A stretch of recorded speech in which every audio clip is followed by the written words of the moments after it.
Vamos a comenzar con el neoimpresionismo. Hay dos artistas fundamentales en este movimiento y uno de ellos, que es el que inicia esta corriente, es Georges Seurat. Es un más joven que los impresionistas. Él empezó a pintar alrededor de 1881 y nunca perteneció al grupo impresionistas. Sin embargo, conoció el trabajo del grupo con motivo de la cuarta exposición independiente, la que se dio en 1879, y en 1886 expuso con ellos gracias al apoyo de Camille Pissarro. Recordemos que cuando vemos a Pissarro comentábamos que durante un tiempo él como que le guiñó el ojo al neoimpresionismo, que también se conoce como puntillismo o divisionismo. George Seurat, como muchos otros pintores de la generación más joven, aprendió del grupo impresionista, pero él se movió en otros campos de experimentación realizando nuevas tentativas. Esta es la primera obra de gran formato que hizo con la intención de que fuera expuesta en el Salón de 1884, pero por supuesto que se la rechazaron. Es una obra que, como podemos observar, es muy estática, a la vez que monumental, motivado por ese tamaño del lienzo en 2 por 3 metros, y también por esa solidez de las figuras, por ese tipo de pincelada que apenas si comparte semejanzas con las obras impresionistas. Sin embargo, la paleta es clara, brillante y sí nos recuerda el impresionismo, la paleta. Pero en realidad el artista, aunque si bien está interesado por la luz, no le interesa tanto esa fugacidad de la luz como si le interesaba a los impresionistas. En el cuadro apunta más hacia un enfoque calculado de la plasmación de la luz, más basado en la ciencia del espectro luminoso y en cómo se percibe los colores, cómo el ojo percibe los colores. La técnica del neoimpresionismo es a través de pequeños puntitos, por eso también se llama puntillismo, que se colocan en el lienzo de manera pura. Y el ojo va a hacer la mezcla en la retina. Si nos acercamos, vamos a encontrar que esta, bueno, no se alcanza a ver, es más fácil verlo en el original, porque aquí a la distancia que lo vemos ya, el ojo está haciendo la mezcla del azul con el amarillo, pero son pequeños puntitos azules y amarillos que a la distancia nos van a dar esa sensación del verde. Así en todos los colores, ¿no? Aquí, por ejemplo, se alcanzan a ver los puntitos rojos y los puntitos azules, lo que va a dar esa sensación del morado, porque el ojo hace la mezcla. Con lo cual no son obras que sean muy espontáneas, no es una pincelada suelta, sino más bien sumamente em, puntual, y eran obras en las que el artista tardaba cantidad de tiempo en poder terminarlas. Esta obra de la tarde de domingo en la isla de la Grande Jaté es uno de los íconos de la pintura de finales del siglo XIX. Está ubicada el tema en el río Sena, en París, entre la Défense y el suburbio de Neuilly, dividida por el puente de Levallois. En 1884 este era un paisaje bucólico muy alejado del centro de la ciudad de París. Y Seurat, imagínense, pasó 2 años pintando el cuadro porque se concentraba escrupulosamente en este paisaje del parque. De hecho, rehizo varias veces el original, inclusive completó numerosos bocetos y esquemas preliminares. Y el cuadro se expuso por primera vez en la última exposición impresionista que se llevó a cabo en 1886. Inclusive tiene un pequeño marco alrededor que también está realizado con pequeños puntos. eh, eso hace, y eso lo vivió Camille Pissarro en su momento, lo vimos, que eso limitaba mucho y por eso Pissarro dejó esta técnica, porque lo limitaba en, en esa espontaneidad, en esa frescura del cuadro que se pierde, porque al hacerlo con pequeños puntitos, las imágenes se vuelven demasiado estáticas. George Seurat va a tener como temas, entre otros, el de escenas circenses. Esta es la primera vez que representa un espectáculo popular seleccionando una escena nocturna. La luz artificial está recubierta en la penumbra a través de un velo oscuro para expresar la noche. Sobre un reducido escenario, la trupe del circo intenta atraer a los clientes para la compra de entradas al espectáculo. Hay una simetría muy estudiada en la composición que nos transmite calma clásica y solemne. Son obras que se vuelven por ese tipo de técnica muy clásicas. La obra fue expuesta en el Salón de los Independientes en 1888 y se le consideró como una de las más enigmáticas del artista, aunque el autor nunca comentó nada acerca de esta composición. Otra obra que también representa el tema circense, de hecho así se llama El Circo, es de 1891 y es la última obra que realiza Seurat.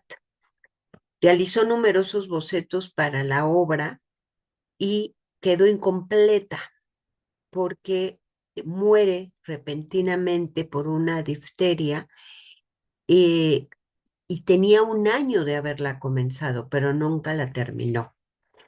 Esta obra la compra Paul Signac, que es compañero de técnica de Seurat, y a su vez él la vende al coleccionista estadounidense John Quinn con la promesa de donarla al Museo del Louvre, lo cual se lleva a cabo. Quinn la dona al Museo del Louvre y cuando se abre el Museo de Orsay, sabemos que toda la obra a partir del impresionismo pasa a este museo, por eso se encuentra ahí actualmente. Es una composición en donde vemos que predomina el color amarillo, pero no iba a quedar así.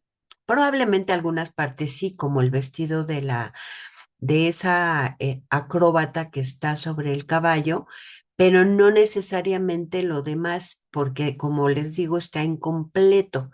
Predomina el amarillo porque era el color que había puesto a través de esos puntitos, pero es muy probable que luego pusiera otros puntos de otro color en algunas zonas. Aquí es una paleta muy reducida, prácticamente a cuatro principales colores con algunos tonos intermedio y todos en estado puro, que era como se debía de utilizar esta técnica. Otro artista que utilizó la técnica del puntillismo o también conocido como divisionismo fue Paul Signac. Si bien él también vamos a encontrar que su obra está construida a través de pequeños trazos, el trazo de Signac es un poquito más abierto, ahorita lo veremos. De hecho, sus primeras obras vamos a encontrar una influencia de Monet, del Monet o tal vez de Pissarro, ¿no? De estos impresionistas. Vemos aquí, por ejemplo, que si bien utiliza en algunas partes no totalmente el puntillismo, pero sí pinceladas muy cortas, como trazos muy cortitos para hacer esta composición representando a la nieve. Cuando más o menos alrededor de esta fecha es que empieza a pintar con esa técnica y se convierte al neoimpresionismo. Un retrato interesante que realiza Paul Signac es este que le hace a Félix Fénéon. Él era un crítico y teórico belga y es quien inició la difusión de los principios neoimpresionistas en un libro que publicó en 1886 que se llamó Los impresionistas. Para Fénéon, estas propuestas de Seurat y de Signac eran como una suerte de renovación del impresionismo, en la que los artistas pretendían generar un enfoque científico en la pintura, especialmente por aplicar tanto la matemática como las teorías de la óptica a la composición de las obras. Noten cómo a través de esos pequeños puntitos, el artista crea todas estos colores, estas formas. No es tan estático como las obras de Seurat, pero por el tipo de formas que está consiguiendo en la parte del fondo de la imagen. Pero, por ejemplo, en el caso del retrato de Félix, es bastante estático. Entonces, digo, por las formas que tienen estas imágenes, hay un poco de movimiento. Una obra bellísima de Signac es esta que pertenece a una serie que realizó sobre la pesca a la sardina en la región de Corcarneau y que fue visitada por el artista en 1891 y quedó muy impresionado por la belleza de este lugar. Claramente podemos observar la puesta de sol con los barcos de pesca a la distancia. Signac utiliza una paleta de colores brillantes y saturados que se mezclan en el ojo del espectador y crean una imagen completa. Los colores cálidos y fríos se combinan para crear ese efecto de luz y sombra. Es un cuadro muy bello y otro también muy bello. A Signac le gustaba mucho pintar puertos, el mar, etcétera, pero noten cómo su pincelada es más gruesa, más, no de pequeños puntitos, aunque sí tiene algunas obras así, es como trazo más larguito. Esto es lo que vio Van Gogh cuando llegó a Francia y esto es lo que lo cautivó más que el impresionismo mismo, el puntillismo, porque es a partir de esta técnica que él va a modificar su forma de pintar y va a hacerla suya en el sentido de que va a crearla con su propio estilo. Ya lo veremos. Signac fue un apasionado de la navegación y pintó con frecuencia escenas de puertos. Aquí vemos que representa el puerto de Saint-Tropez, que había descubierto a bordo de su yate el Olimpia. Entonces, en aquel tiempo era un pequeño puerto de pesca que fue muy concurrido por numerosos pintores antes de que se convirtiera en un centro turístico. El agua azulada ocupa la mayor parte del espacio pictórico. Sin embargo, los reflejos de las casas naranjas reducen su extensión. Situada en un primer plano vemos la boya roja que capta la mirada del espectador. El redactor de la revista Blanche comentó acerca de Signac. Dice el redactor, logra una agudeza de los colores luminosa y vibrante junto con una ingenuidad de composición maravillosamente hábil para llenar un cuadro que inspira admiración y respira serenidad. Si la verdad la obra de Signac es bellísima, utiliza siempre una paleta clara, como con colores medio pastel, como este. Su trazo no es, en muchas de las obras, no es tan pequeñito, tan de puntillismo, sino de un trazo más largo, y eso le da hasta cierto punto un mayor movimiento y dinamismo a las obras. Era importante conocer a estos neoimpresionistas para entender de alguna manera, sobre todo en el postimpresionismo, a pintores como Van Gogh. Dos pintores postimpresionistas fueron Paul Gauguin y Vincent Van Gogh. ¿Por qué postimpresionistas? Bueno, el postimpresionismo es como un pequeño cajoncito desastre en donde pusieron artistas que estaban pintando contemporáneamente con los impresionistas, pero su estilo no era del todo impresionista y que como que ya estaban un poco desfasados. Entre ellos están Paul Gauguin, Vincent Van Gogh, también Toulouse-Lautrec, aunque Toulouse-Lautrec se empezó a dedicar más hacia el cartel, hacia la ilustración. Vamos a conocer un poco más acerca de este par de artistas y vamos a comenzar por Paul Gauguin.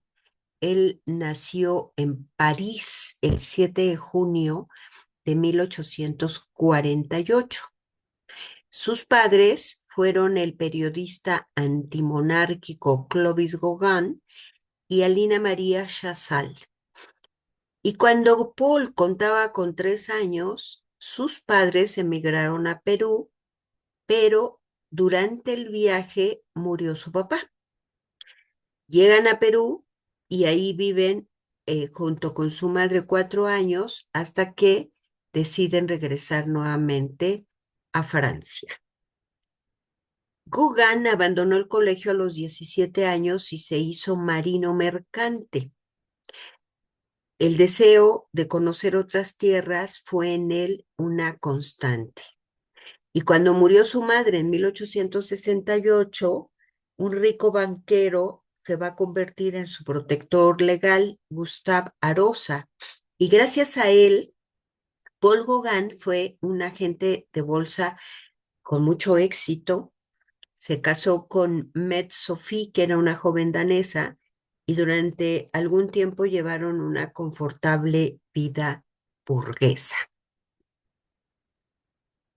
Hacía poco que se había casado cuando se convierte en pintor aficionado.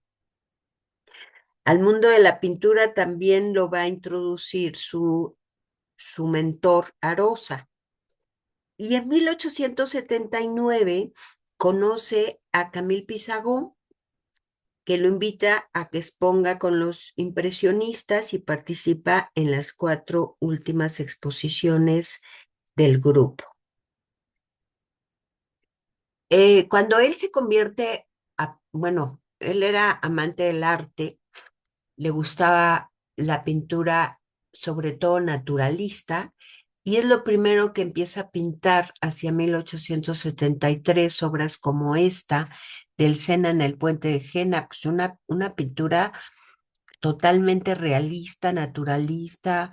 No pintaba al aire libre, sino que tomaba apuntes, bocetos y luego pintaba en su atelier. Como podemos ver en la imagen, pues son obras por demás naturalistas. Aquí tenemos otra ya un poco posterior, ya con más color, como que ya tiene como tintes más impresionistas. Aquí ya está, eh, eh, ya empieza a acercarse más hacia a los impresionistas, sobre todo a Pissarro. Y entonces se empieza a comprarles cuadros a ellos. Por ejemplo, tenía cuadros de Manet, de Monet, de Renoir, de Degas y también de sus pintores favoritos que eran Paul Cézanne y Camille Pissarro, de quienes sus primeras obras presentan claras influencias, como podemos ver en esta imagen. Recordemos también que Cézanne en algunos de sus trabajos tenía también la influencia de Pissarro. Pissarro fue un mentor de varios artistas, entre ellos el propio Paul Gauguin. Tanto el tipo de paleta como el tipo de paisaje, la estructura, nos recuerdan un poco tanto a Pissarro como a Cézanne, sobre todo por ese tipo de geometría que utiliza en la imagen. En 1882 su carrera financiera queda interrumpida por una crisis bursátil y entonces decide dedicarse de lleno a la pintura, pero se ve obligado a llevar una vida mucho más modesta porque se va a quedar prácticamente sin unos ingresos considerables y entonces decide mudarse a Copenhague con su familia. Su esposa, recordemos que era danesa.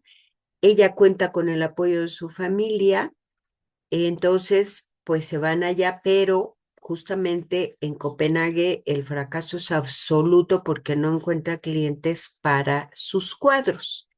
Así que al cabo de unos meses decide regresar a Francia, pero solamente regresa con uno de sus hijos, Clovis, mientras que su esposa se va a quedar en Copenhague con sus demás hijos y va a ser el comienzo de una época pues llena de miserias y deudas que la verdad nunca se repuso realmente. La penuria económica le hace abandonar París en el 86 y se refugia en Pont-Aven, que era un pueblecito de Bretaña. Ahí va a conocer al pintor Charles Laval y ahí crea este tipo de imágenes en donde ya empieza a haber un cambio fundamental en su manera de percibir la imagen y el color sobre todo. Para Gauguin, el color va a ser fundamental. A él le interesan mucho en el caso, por ejemplo, de la época que vivió ahí en Ponaven, las bretonas, sus trajes típicos, y ese es el tipo de temática que él va a buscar. Él estaba deseoso de romper todas sus fatalidades y entonces, como se ve con con mucha escasez de dinero, de medios para subsistir, envía a su hijo de regreso a Dinamarca y él se va a Panamá junto con un amigo y ahí va a ser su primera incursión en el exotismo, pero se enferma y regresa a París en 1887 y en París coincide con Vincent Van Gogh.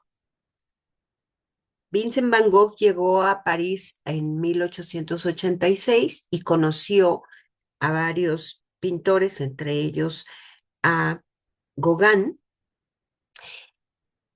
y a Van Gogh le encantó esa idea de cómo ahí en Montparnasse, en París, había este grupo de artistas que se juntaban, que iban al café, que a veces pintaban juntos, y entonces invita a Gauguin. Y juntos van a pasar algún tiempo en Arles. Bueno, Paul Gauguin no es que decidiera ir así como que diga, ah, sí, yo me voy a ir ahí a visitar a Van Gogh. Más bien el hermano de Vincent Van Gogh, Theo, que era su soporte financiero, pues como que le da una beca a Gauguin para que Gauguin se vaya a Arles y que por un lado, su hermano esté contento y por otro lado, pues como que realice ese sueño de juntar a varios pintores y tal. Entonces se va Gauguin un tiempo ahí a Arles, pero no hubo un entendimiento entre ambos. De hecho, va a haber algunos problemas, ya los platicaremos un poco más adelante, y Gauguin se regresa a Bretaña.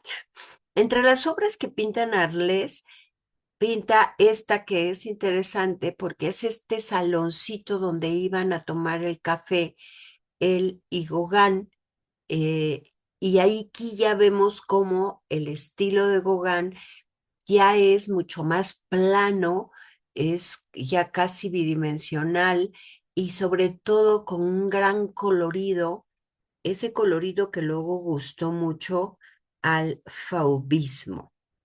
Cuando llega ahí a Arles, eh, hace también este cuadro que le hace a el retrato de Van Gogh pintando girasoles. Los girasoles era un tema favorito de Vincent Van Gogh. Y antes de la llegada de Gauguin a Arles, Vincent decoró su habitación con cuadros de girasoles. Y Gauguin, en una carta, lo describió de esta manera. Escribió, en mi habitación a ojos púrpura sobre un fondo amarillo. Estaban en un jarrón amarillo sobre una mesa amarilla. En una esquina del cuadro estaba la firma del pintor, Vincent. El sol amarillo que brillaba a través de las cortinas amarillas de la habitación inundaba de oro toda esta magnífica flor. Oh sí, el divino Vincent amaba el amarillo. Yo adoraba el rojo. Gauguin y Van Gogh se admiraban mutuamente, pero a la vez rivalizaban y discutían. Vincent trabajaba de forma rápida e impulsiva, mientras Gauguin prefería trabajos más elaborados, estudios preliminares, cosa que a Vincent no le gustaba. El artista lo resume en una anécdota. Vincent quiso preparar una sopa, pero no sé cómo mezcló los ingredientes, indudablemente como mezclaba los colores en sus cuadros. El caso es que no la pudimos comer. Durante la estancia de Gauguin en Arles, el artista pintó varias obras en donde retrató las calles de este lugar en la búsqueda de su propio estilo. Utilizó una paleta muy luminosa, muy expresiva, con un trazo firme. Son composiciones en las que encontramos todavía a un artista más apegado a lo tradicional, paisajes hasta cierto punto realistas, con un dibujo más cuidado, lo podemos ver en este Camino de Arles de 1888 que se encuentra en el Museo de Orsay, en donde si bien ya la paleta es mucho más luminosa, bueno, todavía hay un trazo, hay una planeación en el dibujo, hay un punto de fuga, hay una pincelada que nos recuerda más al impresionismo. Pero sin duda el artista estaba en el camino de encontrar su propio estilo. Después de que pelea con Vincent, más adelante hablaremos más a detalle de esta pelea porque fue tremenda.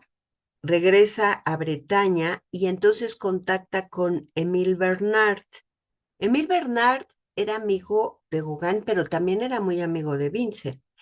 Y él lo va a adentrar en una corriente que duró poco tiempo que se llama sintetismo, que supone un cambio radical con respecto al impresionismo. Le hace partícipe en el uso del color, o sea, como que era lo que él andaba buscando. Él apostaba por esas áreas planas, sin matizar, pero remarcando los contornos, o sea, no difuminando. Lo que hay que pintar es la idea que elabora el pintor después de su experiencia, decía Gauguin, quitando lo superfluo y reteniendo solamente la esencia. Y así se consigue la síntesis de la forma y el color. Eso sería lo que significaría el sintetismo. El trazo de los objetos y los personajes en esta obra los aísla entre sí. Como podemos ver, utiliza colores vivos, aquí ya definitivamente nada realistas, simplifica los volúmenes, suprime las sombras y las gradaciones de color y crea una atmósfera más bien ilusoria, donde en un primer plano encontramos a un grupo de mujeres que tras escuchar el sermón se les aparecen Jacob y el ángel, que son estas dos figuras que vemos a la derecha un poco en la parte superior. Pero ya es una obra totalmente plana. Es aquí donde ya podemos decir que Paul Gauguin encontró justamente lo que andaba buscando. Ya se está sintiendo en el camino correcto. De esta manera va a realizar obras más de su agrado, como por ejemplo estas bretonas en las que el artista utiliza una paleta mucho más brillante, mucho más audaz, crea una imagen muy vibrante, muy alegre, con tonalidades de verde, azul y rosa, crea una sensación de armonía y belleza. Pone a las dos bretonas, dos niñas, en un plano muy cercano al espectador, utiliza prácticamente un formato fotográfico en el sentido de los cortes de la imagen, una obra totalmente ya bidimensional, colores que ya no se apegan tanto a la realidad, inclusive las formas. Noten, por ejemplo, esos pies de las bretonas que son desproporcionadamente grandes con respecto al cuerpo de las pequeñas. Por cierto que esta obra se encuentra en Tokio, en el Museo Nacional de Arte Occidental. Va a inspirarse Gauguin en artistas medievales, pero ya lo habíamos comentado, eh, es como que es una estampa que va a ser de influencia y que fue de influencia para los impresionistas, pero sobre todo tanto para Gauguin como para Van Gogh. Aquí, por ejemplo, vean esta obra en donde nos presenta un tema religioso, pero con un grafismo extremadamente simplificado ya. Enmascara las formas en contornos oscuros. Bueno, los nombres ya los ponen los artistas en este momento. El Cristo amarillo, obviamente, podríamos pensar inclusive que le esté haciendo un homenaje a Van Gogh por aquello del color amarillo, ¿no? Pero vemos a Bretonas, todavía está viviendo ahí en este lugar en donde están estas mujeres alrededor del crucifijo, pero la obra es totalmente plana. Es decir, ya se está inspirando en artistas arcaicos, podríamos decir, para este momento, que es artistas medievales, que recordemos que en el medioevo, pues era lo que el tipo de imagen que se plasmaba era como esta bidimensional, sin una perspectiva, pero en el caso de la obra de Gauguin, en donde ya vemos un estilo muy, ya bastante personal, colores muy brillantes, algunos que ya no pertenecen a la realidad, sino a su imaginación como árboles rojos totalmente, como podemos ver ahí, y, eh, y todo a través de planos sucesivos. Hay un autorretrato, que realizó en 1889, justamente cuando estaba pintando esta obra del Cristo amarillo, y entonces podemos notar el Cristo en la parte de atrás del retrato del artista. Pero en este momento, hacia 1890 más o menos, se queda sin dinero y entonces le queda su colección de pintura impresionista. Ya ven que les dije que él deseaba ser coleccionista y había comprado obra a varios impresionistas, y entonces pues se ve forzado a vender esa obra y decide irse a Tahití. Él decía: solamente quiero crear un arte sencillo. Para ello necesito empaparme de una naturaleza virgen, no ver nada más que salvajes. El resto de su vida lo va a pasar justamente en Tahití y en las Islas Marquesas, con excepción de alguna visita que hace a Francia. Se evade de la sociedad de su época porque quiere encontrar un entorno, estar entre gentes que según él no estaban corrompidas por el progreso, que las condiciones eran de autenticidad, de ingenuidad primitiva, y en ese entorno podría florecer su pintura. Y vaya que lo hizo.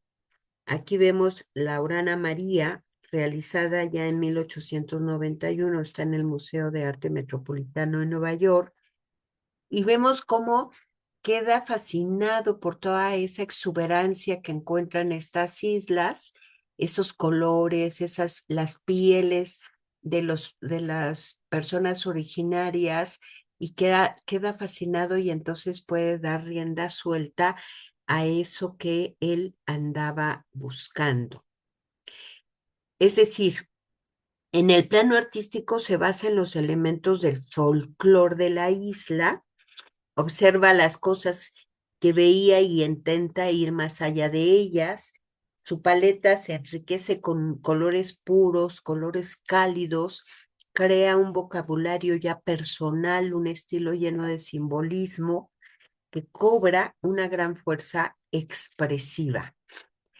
Esto es muy importante. Lo que está haciendo el artista es expresarse a través del color, que es uno de los fundamentos del fauvismo precisamente.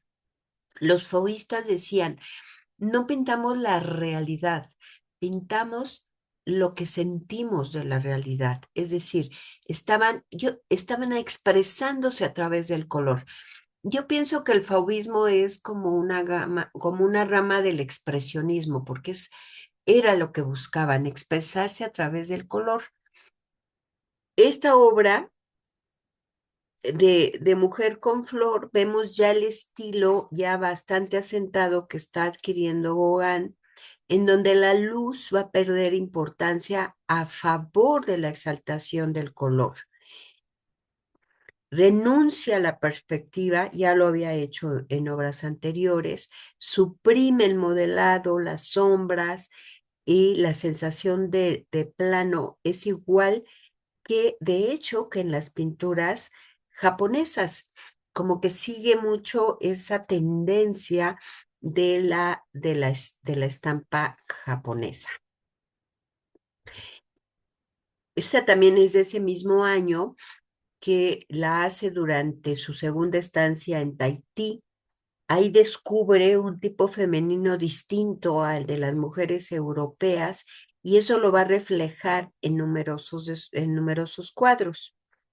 Esta es una composición bastante simple, sin perspectiva, crea un fondo cerrado en el que sobresalen formas planas líneas definidas, suprime el modelado y las sombras y sintetiza las formas representando el mar con franjas de colores, y eso nuevamente nos recuerda a las estampas japonesas. El color que encuentra ahí en la isla es lo que más le va a fascinar al artista. Y con un estilo ya bastante definido, Gauguin crea una imagen tomada de la cultura polinesia, como vemos en este caso, en esta mujer desnuda en el centro, rodeada de símbolos y de elementos de su cultura. El artista utiliza en esta ocasión esa paleta brillante, esos colores saturados, crea un ambiente exótico, a la vez misterioso.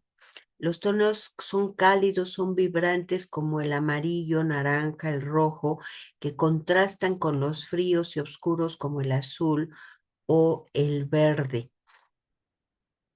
Es una obra que también está en Nueva York, en este caso en el MoMA, realizada en 1892. Sigue trabajando en las islas Polinesia, en Tahití, y en 1897 a tener, va a vivir sucesivamente un estado de euforia, pero también otro de depresión. Estaba enfermo, no tenía dinero, estaba decepcionado de sus amigos de París que no lo ayudaban, y además estaba enfrentado con las autoridades coloniales. Y por otro lado, en la primavera de 1897 recibe la noticia de la muerte de una de sus hijas, Aline, que tenía 19 años y que además compartía con él el arte, tenía un gran talento artístico, y entonces empeora su salud, tiene una infección en los ojos y una crisis cardíaca, y entonces hace eh, un anuncio de una decisión drástica que ha tomado. Si el próximo barco no le traía buenas noticias de su marchante o de sus amigos, se suicidaría. Antes, sin embargo, durante un mes pintó este gran cuadro que ya tenía pensado y que debía de ser la culminación de su vida artística, y además iba a ser su legado. Una vez que acabó el cuadro, se subió a la montaña y se tomó una sobredosis de arsénico que el médico le había recetado para el eczema. Pero la dosis fue tan grande que la vomitó y sobrevivió. Y la curiosidad de ver las reacciones de su cuadro le ayudó a recuperarse. De hecho, el cuadro se vendió de inmediato. La obra se llama ¿De dónde venimos? ¿Quiénes somos? ¿A dónde vamos? Y el propio artista hizo un texto, una inscripción al lado del cuadro en donde podemos ver el significado. Dice Paul Gauguin: los dos ángulos superiores son amarillos, de forma que parece un fresco doblado de los cantos y fijado sobre una pared dorada. Abajo a la derecha hay un bebé dormido y tres mujeres en cuclillas. Dos figuras vestidas de púrpura se confían sus conversaciones. Una figura enorme, agachada, realizada deliberadamente a pesar de la perspectiva, levanta el brazo y mira sorprendida a los dos personajes que osan hablar sobre su destino. En el centro hay una figura que recoge una fruta, dos gatos cerca de un niño y una cabra. El ídolo, con los dos brazos levantados misteriosamente y con ritmo, parece indicar el más allá. Una figura agachada parece escuchar al ídolo y finalmente una vieja cerca de la muerte parece aceptar resignada lo que está pensando y cierra la leyenda. El conjunto de la escena se sitúa entre un arroyo y bajo los árboles al fondo está el mar y más allá las montañas de la isla vecina. Y firma Paul Gauguin. Lo que nos está proponiendo en esta escena es justamente las edades de la vida o el paso de la vida por el mundo, iniciando con el nacimiento del bebé, pasando por la niñez, por la juventud, por lo que se vive durante la vida y llegando a la vejez, pero también cómo a través de la religión uno puede tener esperanza después de la muerte. Paul Gauguin murió repentinamente en las Islas Marquesas el 8 de mayo de 1903. Su obra abrió nuevos horizontes estéticos en las generaciones posteriores, ejerciendo una poderosa influencia en los movimientos expresionista, pero sobre todo en el movimiento fauvista. Nuestro siguiente artista, y ya con el que cerraremos nuestro diplomado, es Vincent Van Gogh. Él es un artista holandés que nació en este lugar que se llama Zondert en marzo de 1853. Fue el primogénito, aunque no era el primogénito. Se quedó como primogénito después de que un año antes naciera muerto un niño que también se llamaba Vincent. También eso fue algo que marcó a la vida de Vincent Van Gogh. Cuando él nace, un año antes había nacido el primer hijo del matrimonio compuesto por Theodorus Van Gogh, que era pastor de la Iglesia Reformada holandesa, y su mamá, Ana Cornelia Carventus, que era hija de un encuadernador de libros de La Haya. Y muere este niño y luego él nace y pareciera dar la sensación de que suplanta al primer hijo porque le vuelven a poner el nombre del primer hijo, Vincent. Algunas biografías narran que la madre eh, visitaba a menudo la tumba de su primer hijo llevando a Vincent pequeño y entonces seguramente, dicen los estudiosos, debió de ser muy impresionante llegar a la tumba y leer su propio nombre en la tumba, siendo un niño que no comprendía qué era lo que estaba pasando. Para algunos estudiosos, esto sería ya el inicio de que su vida no sería fácil. Los orígenes de la familia Van Gogh se remontan al siglo XVI. Sus miembros varones habían sido casi todos o artistas o pastores. Su padre Teodorus era tan severo como un pequeño papa protestante y por el contrario su mamá tenía un carácter bastante afable. En 1857 nace su hermano Teodorus, Teo, que va a ser una de las claves en la vida de Vincent. Vincent no le gustaban los estudios y los abandona cuando tiene 15 años. Entonces, a esa edad se pone a trabajar de aprendiz en la compañía Goupil y Company, de la cual su tío, que también se llamaba Vincent por ciento, era socio.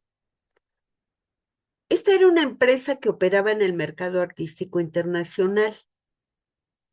Primero estuvo en la sucursal de La Haya y allí permaneció por espacio de 3 años. Es cuando empieza la correspondencia con su hermano Theo. En enero de 1873, por iniciativa de su tío, es trasladado a la filial de Bruselas. En mayo de ese mismo año lo destinan a la sucursal de Londres y ahí va a permanecer durante 2 años en la capital británica. Y esto va a ser fundamental en su formación como artista porque se empapa de toda la cultura, visita museos, visita galerías londinenses, eh, le gustaba bastante el arte, eh, pero también ahí sufre su primera crisis amorosa porque se enamora de la hija de su patrona, es una tendencia que se va a repetir en la vida de Vincent, la de enamorarse de mujeres que no eran para él, amores imposibles, mujeres con hijos, en fin, la relación que mantuvo con las galerías se va a ir deteriorando conforme pasan los años y finalmente lo corren en 1876.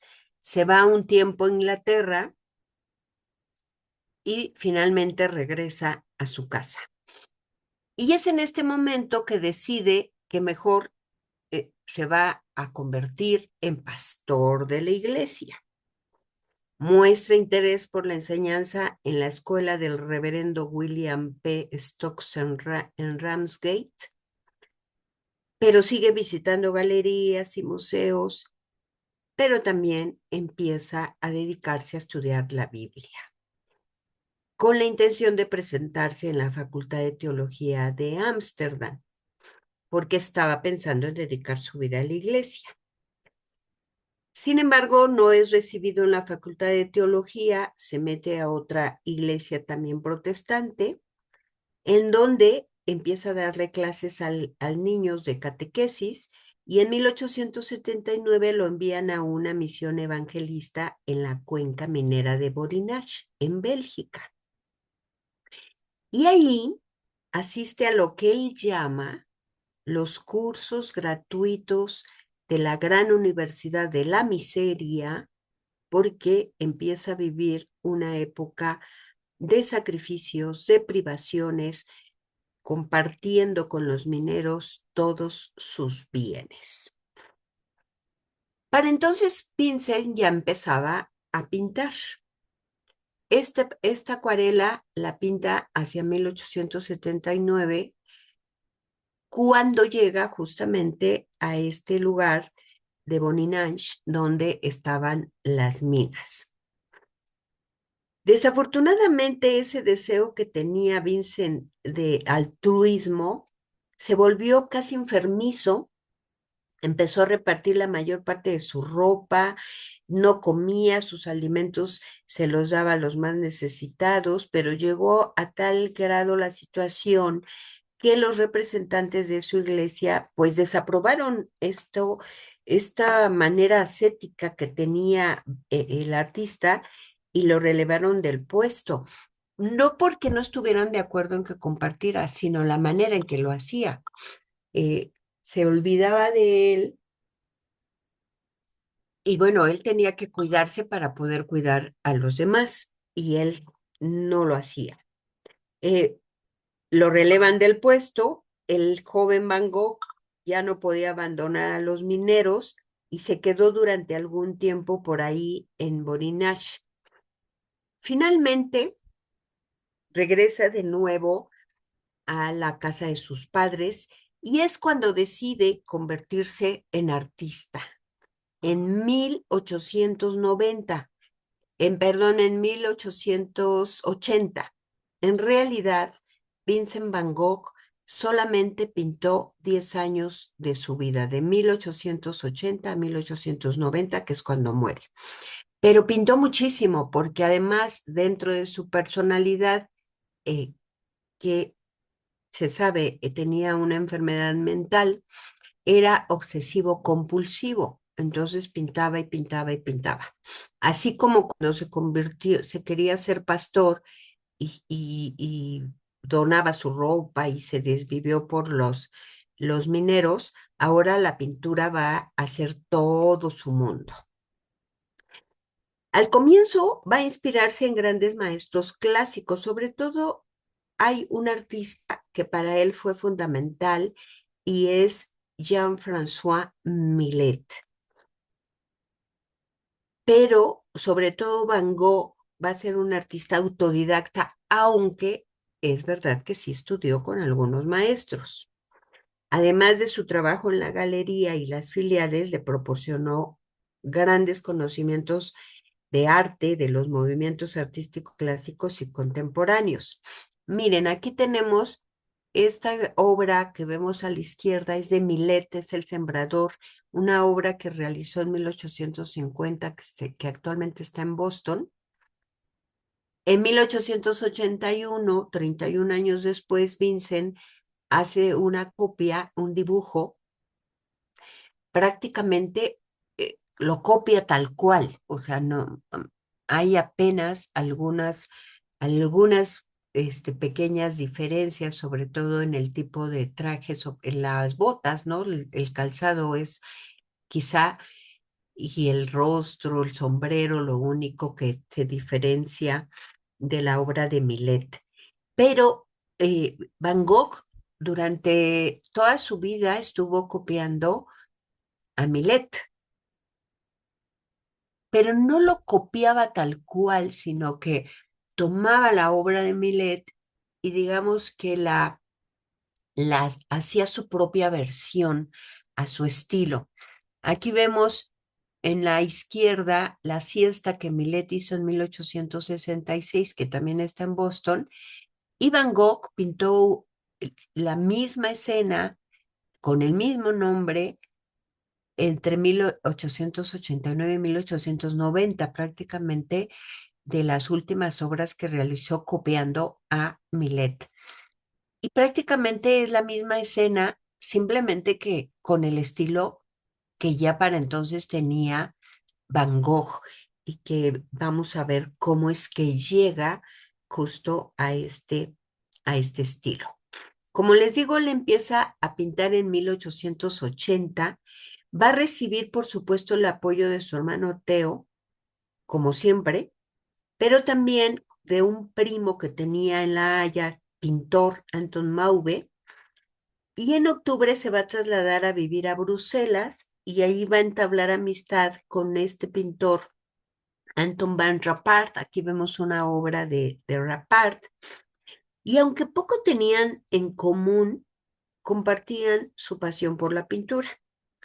Y Rappard enseñó a Van Gogh la técnica y perspectiva anatómica y fue uno de los personajes más influyentes en estos primeros años de la vida artística de Vincent.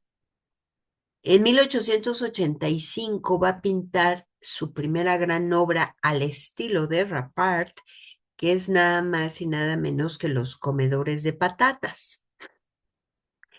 Como podemos observar en ese momento, su paleta se componía principalmente de tonos sombríos, de tonos terrosos.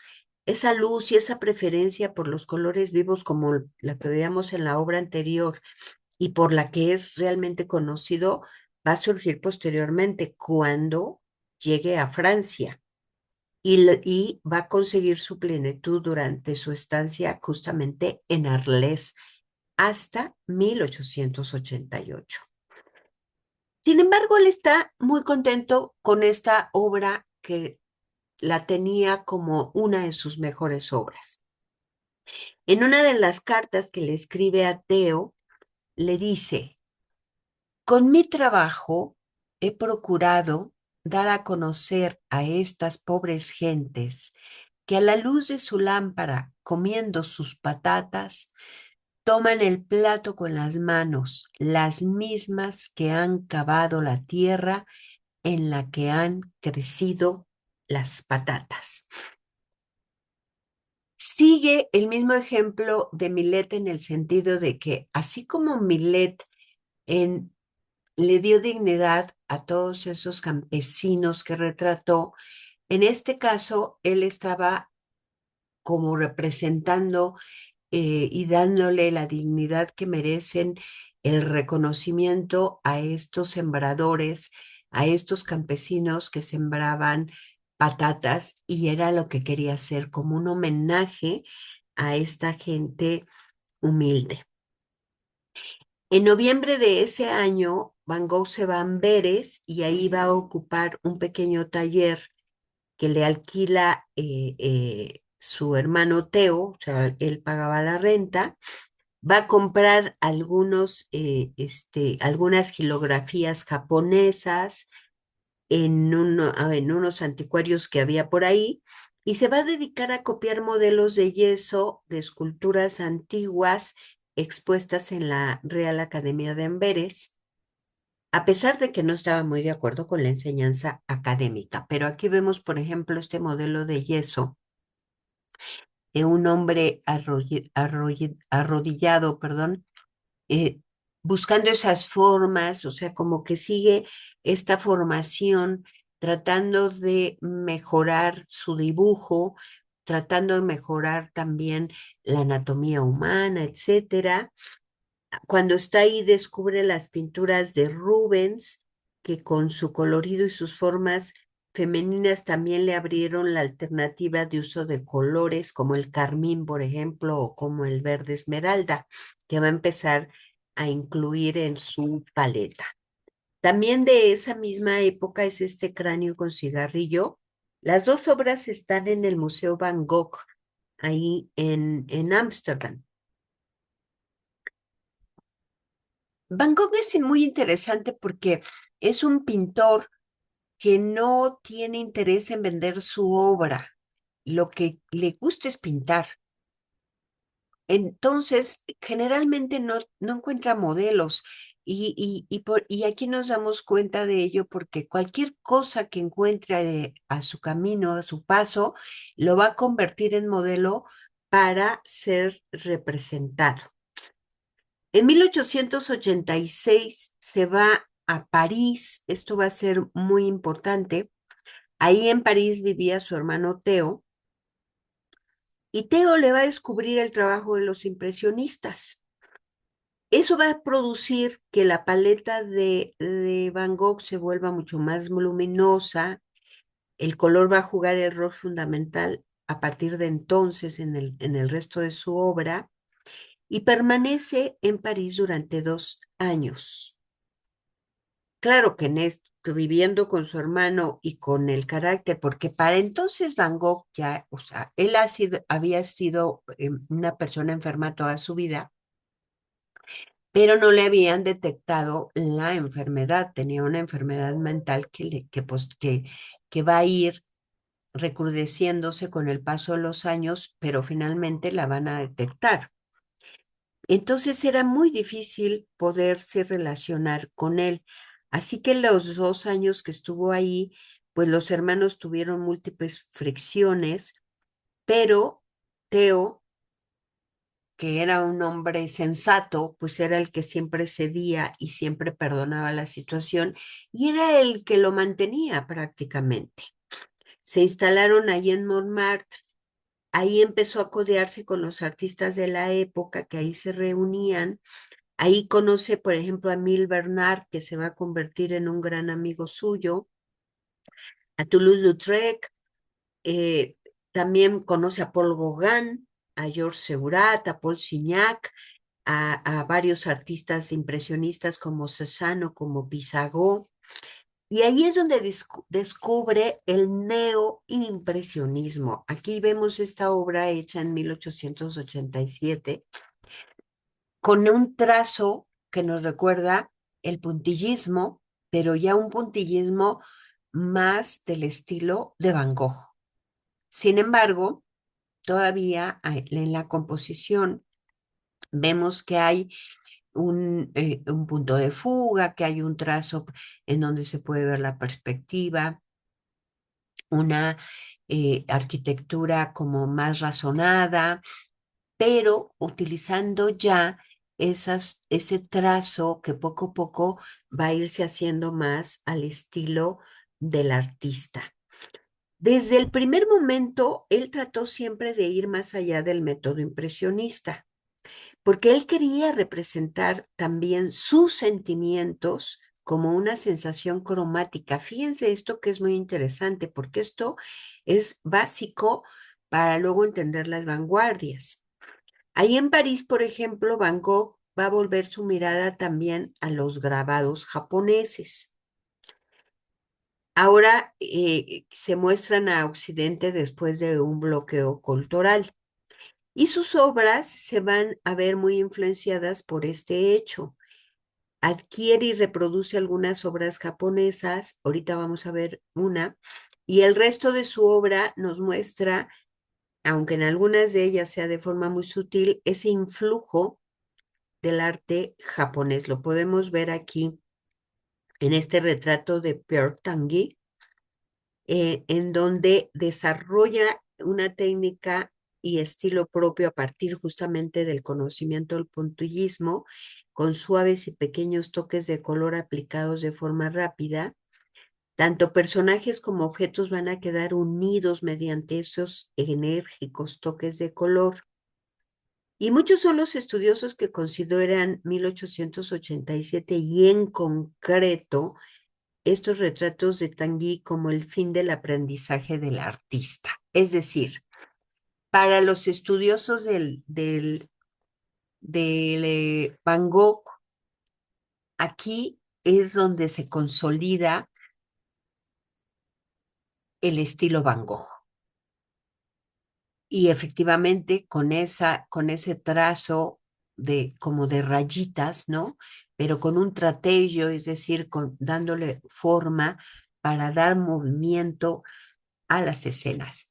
Aquí podemos ver cómo muestra el retrato de este personaje, pero todo el planteamiento, todo el fondo, pues son copias de algunas estampas japonesas.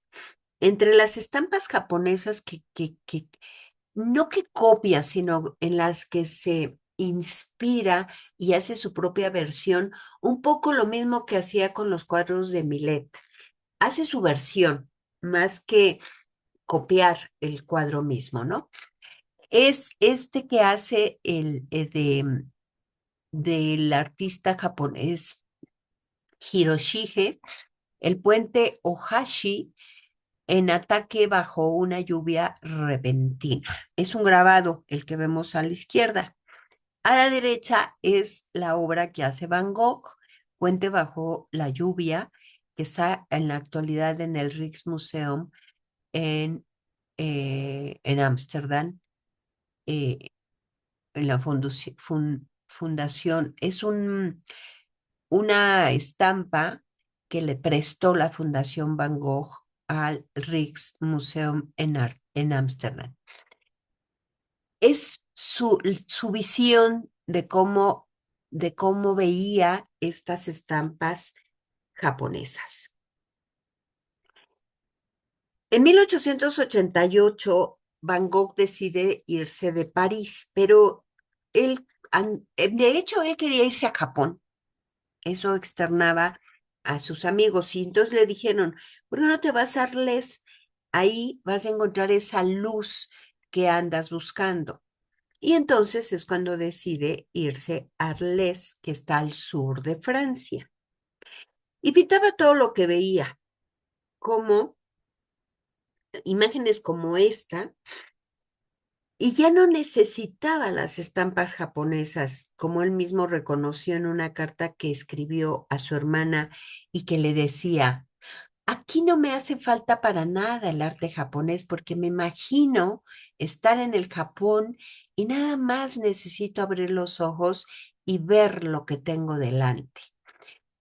Y si vemos la imagen de este melocotonero que en flor, claramente vemos esa influencia de la estampa japonesa en la composición.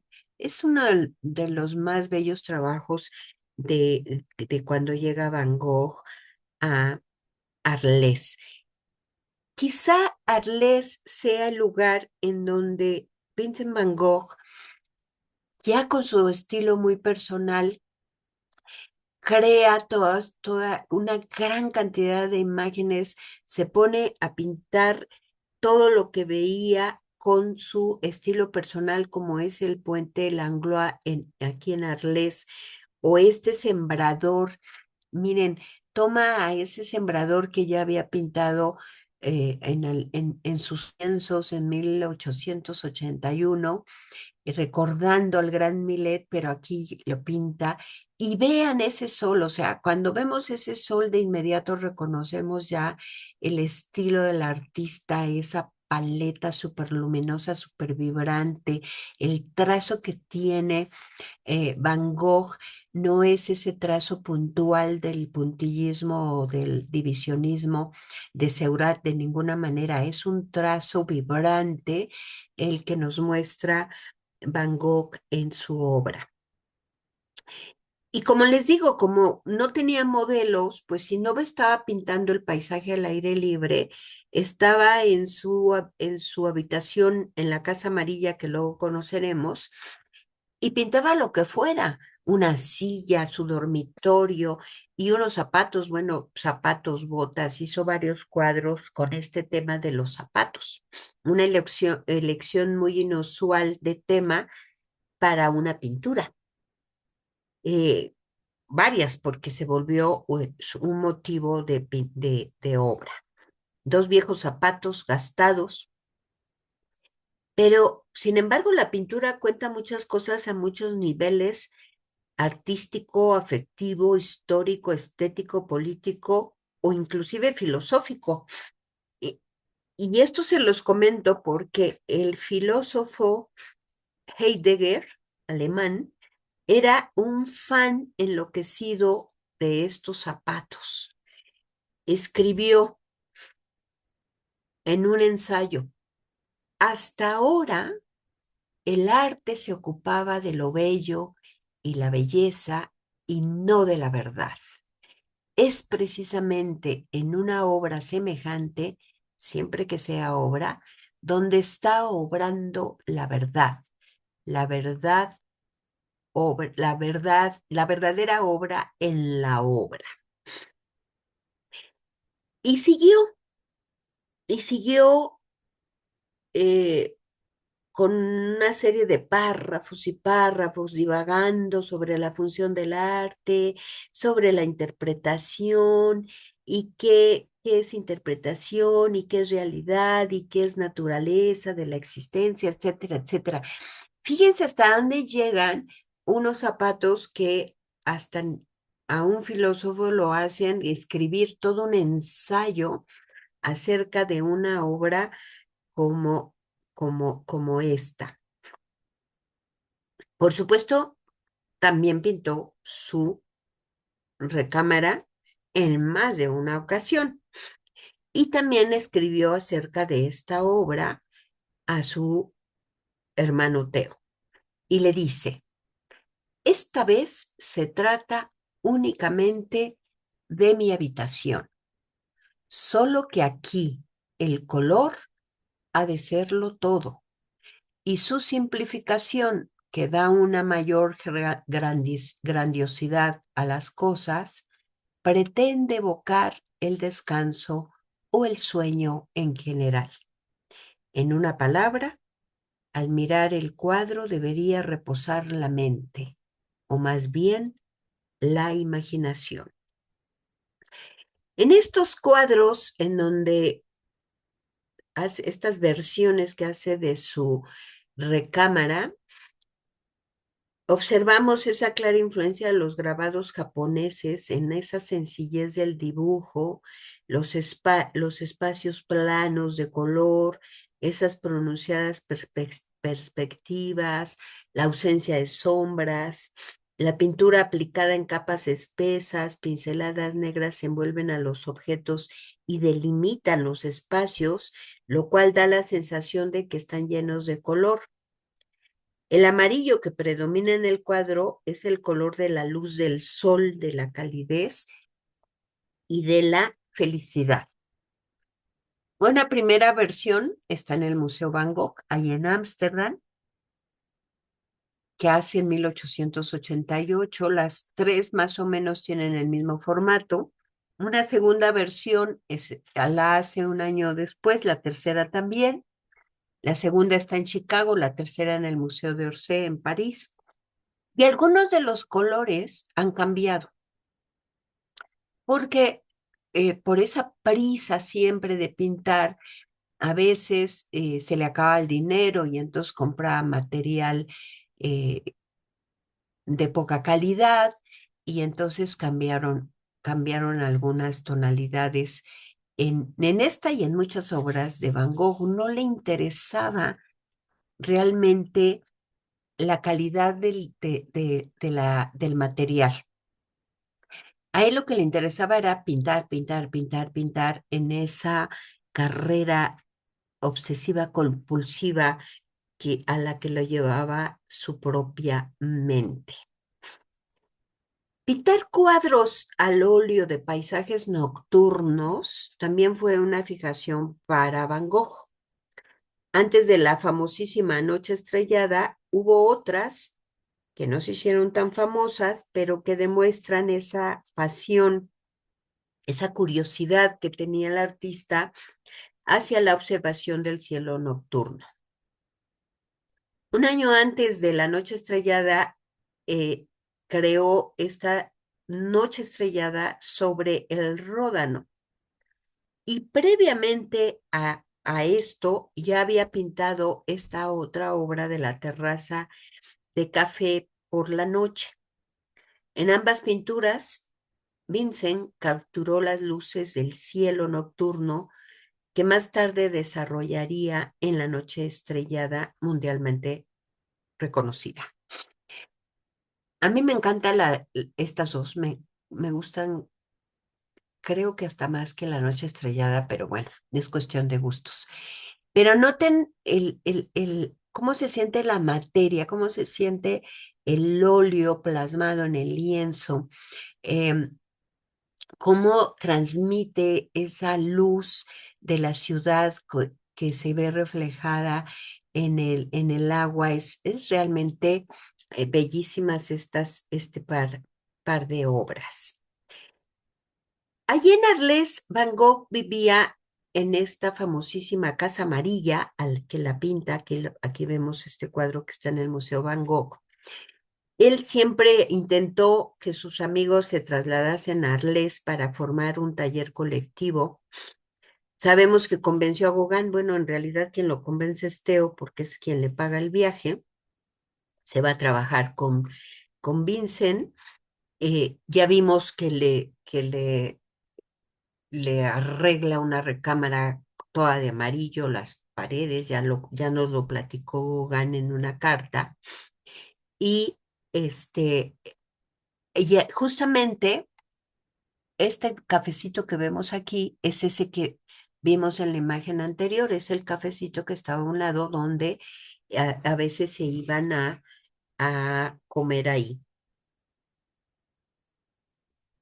Pero pronto iban a surgir los desacuerdos porque los dos artistas tenían puntos de vista diferentes sobre la pintura. Y eso empezó a traducirse en violentas discusiones. Y la crisis estalló cuando Vincent, tras intentar agredir a Gauguin con una navaja de afeitar, de repente se corta la oreja. Bueno, no se cortó toda la oreja, se cortó el lóbulo de la oreja izquierda y se lo llevó a un prostíbulo envuelto el lóbulo en una servilleta y se lo dio a una prostituta. Y luego regresó tambaleándose y cayó al suelo y tuvieron que llevarlo al hospital.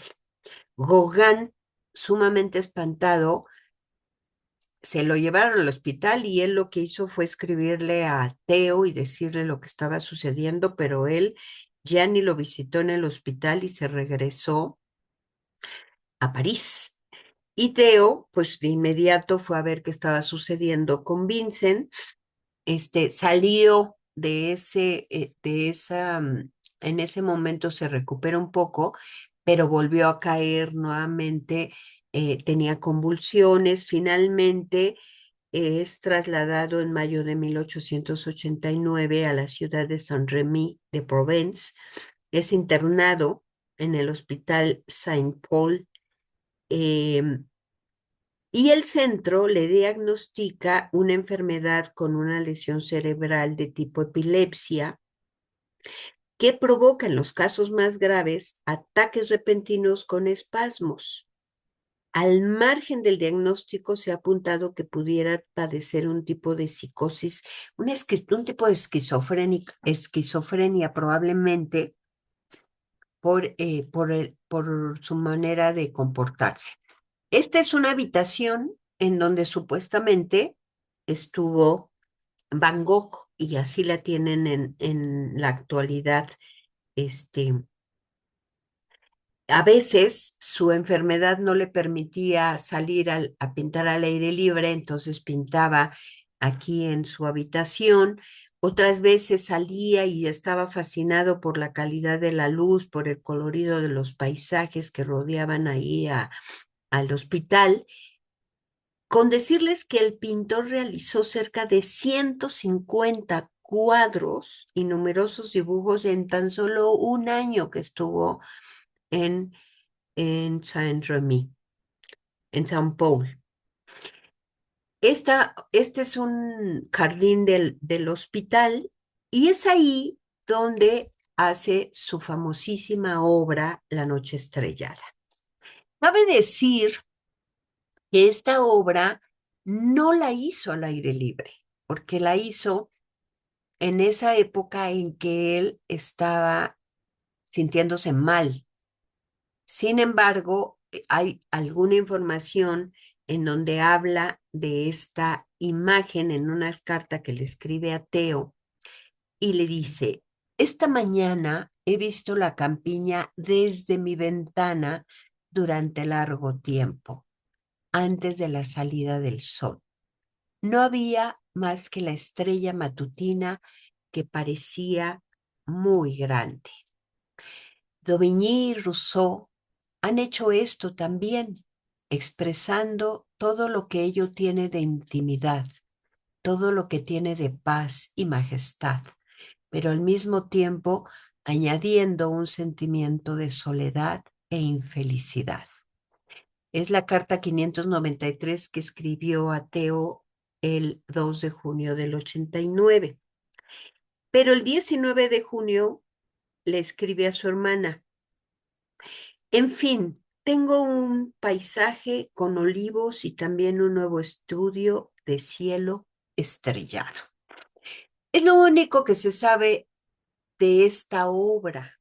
No hay un significado de por qué hizo el cielo azul, no hay un significado de por qué pintó esas estrellas de esa forma, lo cual ha suscitado que sea una obra de la que se ha escrito mucho, de la que ha habido varias interpretaciones, de que si se inspiró en tal o cual cosa, en qué cantidad de cosas, ya sabemos de los historiadores.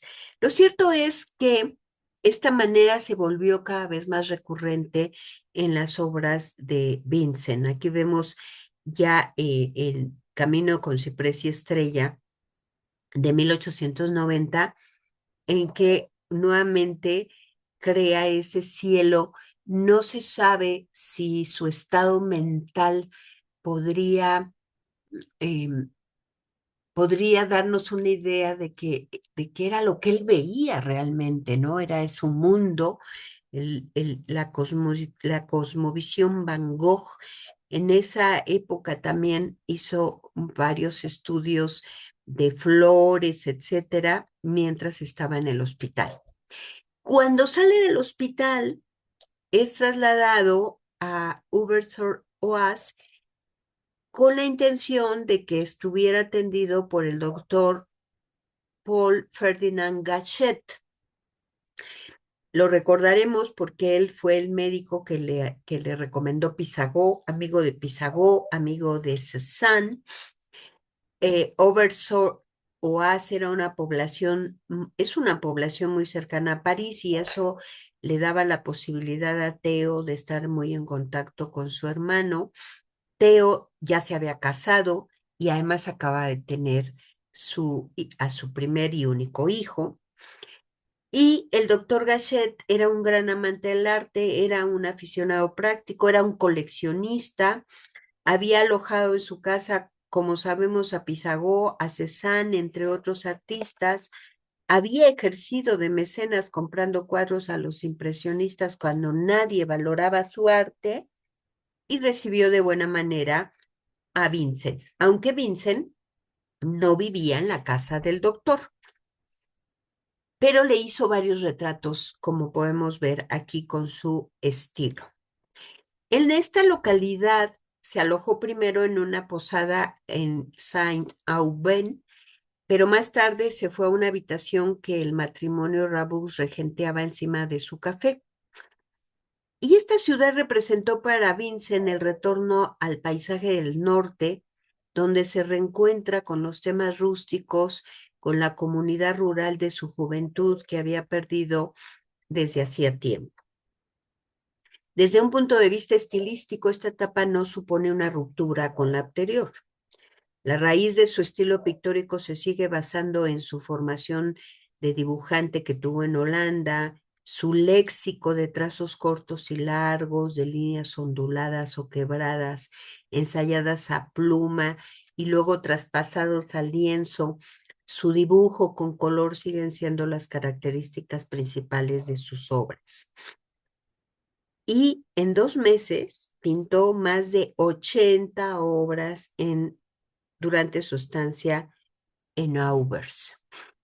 Una obra conocida es esta de la iglesia del lugar, que está en el Museo de Orsay, que es ese trazo tan Van Gogh que hace que pareciera que la iglesia tomara vida y que en cualquier momento va a moverse de ahí. Esa es la pincelada de este artista que lo hace tan peculiar. Esta obra, que es realmente bellísima, es un almendro florido, es de una suavidad, expresa una gran ternura. La hace especialmente para su sobrino, que también en su honor se llamó Vincent Willem, al igual que él, y le hace esta obra siendo todavía un bebé. Otra obra sumamente conocida de Van Gogh es esta que es de las más expresivas del artista, un cuadro muy vigoroso que él pintó con una espátula. El cielo y la tierra se mueven para encontrarse prácticamente y destaca la inquietante presencia del vuelo de los cuervos negros sobre este agitado trigal bajo un sombrío cielo como telón de fondo. Y la presencia de los cuervos negros, según algunos historiadores, auguran una tristeza y soledad infinitas. Eso dicen los historiadores. ¿Quién sabe qué estaría pensando Vince? Pocas veces en la obra de Van Gogh pintó un paisaje con una carga simbólica tan evidente, también es verdad, aunque pintó varias veces estos paisajes. Hay quien ha visto en esta imagen tres caminos que se abren entre los trigales y que para ellos es un espectacular significado sobre la vida de Van Gogh. Tres caminos que estarían representando el pasado, el presente y el futuro. Y para muchos críticos es la obra final, pero no fue así. En realidad, él siguió pintando otras obras durante su estancia en Auvers. y hay documentado alguna obra que estaba pintando en el momento justamente en los días en que fallece. El 27 de julio de 1890, Vincent sale al campo a pasear como acostumbraba con su caballete. Vean, aquí es otra obra que pintó que es bastante similar a la anterior, nada más que no tiene cuervos, pero eran paisajes que él pintaba generalmente y los repetía. Pero cuando regresa al anochecer ya lleva un disparo en el pecho. El doctor Gachet lo atiende y de inmediato le avisa a su hermano Teo, quien acude rápidamente. Según algunos historiadores, Vincent lo recibe con la frase, nada de lágrimas, lo he hecho por el bien de todos. El 29 por la noche, el 29 de julio, Vincent fallecía. Sin embargo, hay una nueva biografía que se escribió recientemente en el 2011 por Stephen Naife y Gregory White Smith, que aseguran que el pintor fue víctima de un disparo accidental con un arma defectuosa. Y efectivamente, si Vincent no tenía armas, y si las tuviera, hubieran aparecido en algún momento en sus cartas, porque escribió tantísimas cartas, más de 700, en algún momento hubiera aparecido el arma. Entonces, no tiene sentido. Parece que realmente esta teoría es bastante eh, factible que así haya sucedido. En 1891, tan solo 6 meses después de la muerte de Vincent, fallece su hermano Theo. Cuando estaba reuniendo las mejores obras de Vincent para una exposición, pero no pudo acabar el proyecto. En 1892, gracias a su esposa Johanna, se celebró con gran éxito la primera gran exposición de Vincent van Gogh, donde se mostraron más de 100 cuadros y dibujos. Johanna había heredado la colección que guardaba su esposo. Y también se encargó de publicar en 1914 la correspondencia entre los hermanos. Y otra decisión que tomó es que el cadáver de su esposo Theo, que estaba enterrado en Utrecht, ese mismo año de 1914, lo exhumaron y lo trasladaron a Auvers para reposar junto a la tumba de su querido hermano Vincent. Van Gogh fue un gran admirador de Rembrandt. Al igual que Rembrandt, se autorretrató muchas veces. No desde joven, porque él no empezó a pintar de joven, pero sí desde 1886 en París hay estos 4 retratos. Entre 87 y 88, que estaba ahí en París, hizo otros 4. No, hizo todos estos que vemos en el resto de la imagen. O sea, se tomaba él como modelo porque no tenía modelos. Entonces él se retrataba una y otra vez de diferentes maneras. Cuando se va a Arles, se hace estos retratos que están en la parte de arriba, los de 1888. En 1889, cuando se cortó el lóbulo de la oreja, se hace ese par de autorretratos. Y cuando está hospitalizado en Saint-Remy, crea otros 4 más. Como vemos, eh, era su propio modelo, podríamos decir. Vamos a terminar nuestra clase con un video. Les cuento un poco acerca de esto. Cuando cumple 100 años de muerto Van Gogh, o sea, es decir, en 1990, el director de cine japonés Akira Kurosawa hace una película que se llamó Los sueños. Eran varios sueños. Y uno de esos sueños se refiere justamente a Vincent Van Gogh. Así que con este sueño terminamos nuestra clase.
Bonjour. Savez-vous où habite Monsieur Van Gogh? Si c'est lui que vous cherchez, il a passé le pont tout à l'heure. Il est allé par là-bas. Merci.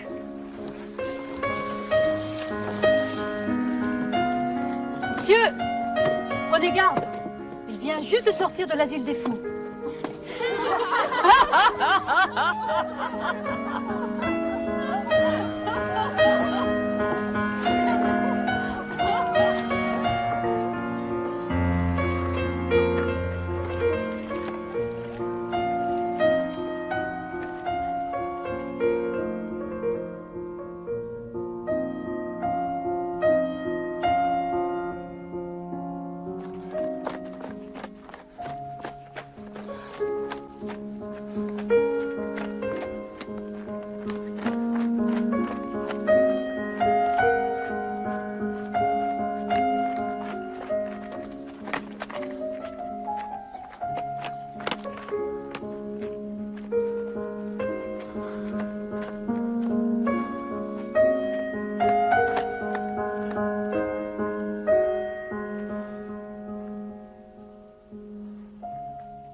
Vous êtes Vincent Van Gogh, n'est-ce pas?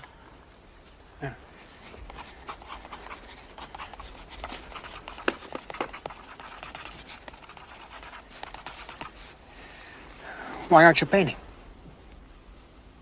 To me, this scene is beyond belief.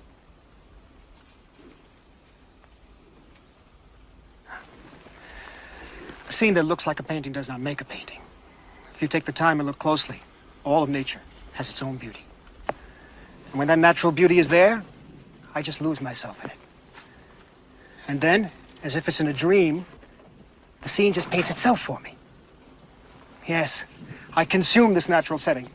I devour it completely and whole. And then when I'm through, the picture appears before me complete. But it's so difficult to hold it inside. Then, what do you do? I work, I slave, I drive myself like a locomotive.